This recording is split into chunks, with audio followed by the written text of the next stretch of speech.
Good morning বন্ধুরা, দেখো যে বাজারে বেরিয়েছি, ছেলেকে পড়তে দিতে যাচ্ছি, বাজারও করে আনবো।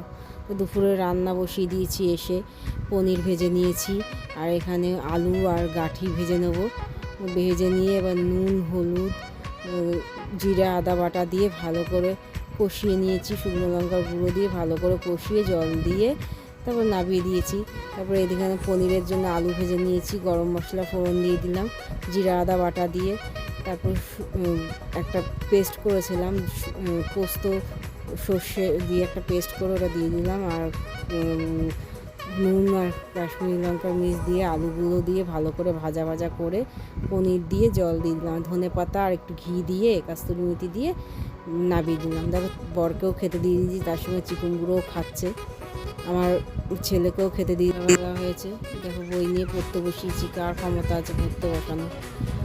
আর কি করব, চলো টাটা।